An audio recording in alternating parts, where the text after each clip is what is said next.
نبی کے چاہنے والوں سے کہا جا رہا ہے، نبی کے اوپر مر مٹنے والوں سے کہا جا رہا ہے، کس سے کہا جا رہا ہے کہ اے ایمان والو بچاؤ اپنے آپ کو اور اپنے اہل و عیال کو جہنم کی آگ سے۔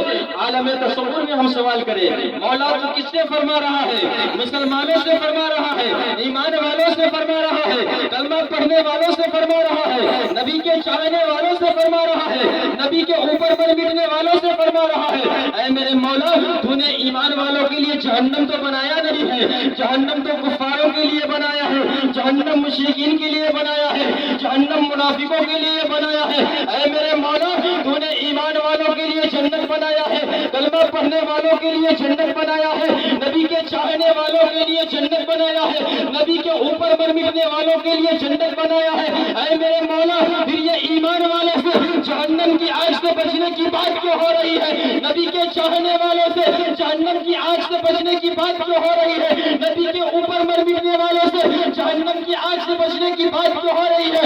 اے میرے مولا تو نے جنت تو ایمان والوں کے لیے بنایا ہے، کلمہ پڑھنے والوں کے لیے بنایا ہے، نبی کے چاہنے والوں کے لیے بنایا ہے۔ تو جواب ملے گا ارے نادان ہاں بات سچ ہے، میں نے جنت تو ایمان والوں کے لیے بنایا ہے، کلمہ پڑھنے والوں کے لیے بنایا ہے، نبی کے چاہنے والوں کے لیے بنایا ہے، مگر ایمان کا تقاضا یہ ہے کہ جو ایمان والا ہوتا ہے وہ بے نمازی نہیں ہوتا، وہ شرابی نہیں ہوتا، وہ جواری نہیں ہوتا، وہ مکار نہیں ہوتا، وہ بدعمل نہیں ہوتا، وہ بے عمل نہیں ہوتا۔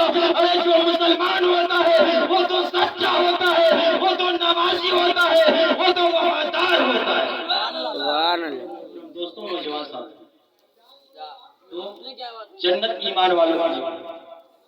تو حضرات محترم ظاہر سی بات ہے آج ہم اور آپ دیکھتے ہیں اور یہ ہمارے سماج کے اندر ہے کہ حضرات محترم دیکھتے ہیں مسجد کے اندر جو ہے کبھی کبھی ایسا بھی وقت آتا ہے کہ ایک سے دو نماز پڑھتے ہیں۔ آج ہم مسجد سے دور ہوتے ہوئے نظر آ رہے ہیں، دین سے دور ہوتے ہوئے نظر آ رہے ہیں حضرات محترم آج۔ لیکن یہ رب کا اعلان ہو رہا ہے کہ حضرات محترم مومن جو ہوتا ہے اگر وہ پابند شریعت ہو جاتا ہے یعنی شریعت کا پابند ہو جاتا ہے، شریعت کے مطابق اپنی زندگی کو گزارنا شروع کر دیتا ہے، سنت مصطفیٰ کے مطابق اپنی زندگی کو گزارنا شروع کر دیتا ہے، تو اس کے لیے جنت ہے۔ اس کے لیے کیا ہے؟ جنت ہے۔ یہ کیوں کہا جا رہا ہے؟ یہ اس لیے کہا جا رہا ہے کہ آج مسلمان ہو کے بھی شراب پیا جا رہا ہے۔ یہ اس لیے کہا جا رہا ہے کہ آج مسلمان ہو کے بھی شراب پیا جا رہا ہے، مسلمان ہے پھر بھی جوا کھیل رہا ہے، مسلمان ہے پھر بھی زنا کر رہا ہے، مسلمان ہے پھر بھی ایک دوسرے کی غیبت اور چغلخوری کرتے ہوئے نظر آ رہے ہیں، ہم ایک دوسرے کی برائی کرتے ہوئے نظر آ رہے ہیں۔ اے میرے ملت کے نوجوانوں ہم نے صرف کلمہ پڑھ لیا مسلمان، مگر عمل ایسا نہ کیا جو جنت میں جا سکے، بد عمل ہو کے رہا، بے عمل ہو کے رہا، مسجد سے دور ہو کے رہا، اولیاء کرام کے بارگاہ سے دور رہا، پیران احسان سے بغاوت و عداوت رکھتا رہا، وہ کیسے جنت میں جا سکے گا؟ یہ الگ بات ہے کہ میرے سرکار کا کرم ہوگا، میرے مصطفیٰ کا کرم ہوگا تو سرکار دو عالم صلی اللہ علیہ وسلم سفارش فرمائیں گے تو اسے جہنم کی آگ سے نکالا جائے۔ الگ بات ہے کہ میرے مصطفیٰ کا کرم ہوگا، میرے مصطفیٰ جان احمد صلی اللہ علیہ وسلم سفارش فرمائیں گے تو اسے جہنم کی آگ سے نکالا، مگر جہنم میں تو جانا ہی پڑے گا۔ بد عمل ہو کے رہو گے، بے عمل ہو کے رہے ہوئے، مسجد سے دور ہو کے رہو گے، جہنم میں جانا ہی پڑے گا۔ شرابی جواری بن کے رہو گے، جہنم میں جانا ہی پڑے گا۔ اس لیے اے میرے محترم دوستو نوجوان ساتھیوں، ایک مومن کی پہچان یہ ہے کہ مسجد آباد کرتے رہو، ایک مومن کی پہچان یہ ہے سجدے سے مسجد آباد ہوتی رہے، ایک مومن کی پہچان یہ ہے راہ خدا میں خرچ کرتے رہو، ایک مومن کی پہچان یہ ہے شراب سے بچتے رہو، ایک مومن کی پہچان یہ ہے زنا سے بچتے رہو، ایک مومن کی پہچان یہ ہے راہ خدا میں خوب خرچ کرتے رہو، ایک مومن کی پہچان یہ ہے۔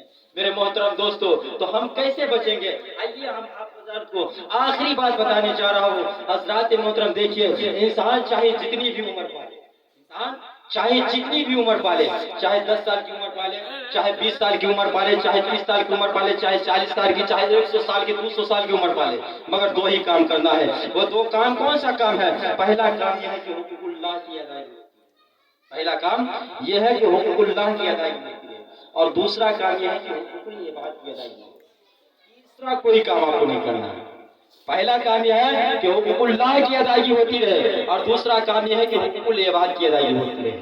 تو حضرات محترم، حقوق اللہ کی ادائیگی کیا ہے؟ بس تھوڑی سی تفصیل چاہتا ہوں کہ حقوق اللہ کی ادائیگی کیا ہے۔ حقوق اللہ کی ادائیگی یہ ہے کہ جیسے 5 وقت آپ نماز ادا کرتے رہے، جو لاچاروں کا حق ہے اسے دے دو، جو مجبوروں کا حق ہے اسے دے دو، جو اندھوں کا حق ہے اسے دے دو، جو مزدوروں کا حق ہے اسے دے دو، جو ائمہ کا حق ہے اسے دے دو، جو مدرسے کا حق ہے اسے دے دو، جو مسجدوں کا حق ہے اسے دے دو۔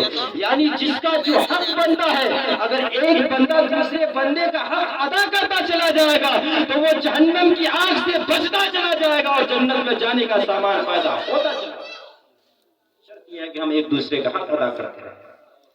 میرے محترم دوستو، اللہ تبارک و تعالیٰ قرآن مجید کے اندر ارشاد فرماتا ہے، یا ایھا الذین آمنوا قوا انفسکم واہلکم نارا، اے ایمان والو بچاؤ اپنے آپ کو اور اپنے اہل و عیال کو جہنم کی آگ سے۔ تو حضرات، ہمیں اپنے کو بچانا ہے، اپنے گھر والوں کو بھی بچانا ہے، سب کو بچانا ہے جہنم کی آگ سے۔ مولا تبارک و تعالیٰ کی بارگاہ میں دعا ہے کہ مالک پروردگار عالم ہم تمام حضرات کو ان چند باتوں پر عمل کرنے کی توفیق عطا فرما۔ بولنے کے درمیان اگر کسی کو کوئی غلطی لغزش ہو گئی ہو تو اپنے نبی کریم رؤوف رحیم صلی اللہ علیہ وسلم کے صدقے طفل میں ہماری تمام غلطیوں کو معاف عطا فرما، اور ہمیں حق بولنے، حق سننے، حق پر عمل کرنے کی توفیق عطا فرما۔ استغفر اللہ العظیم۔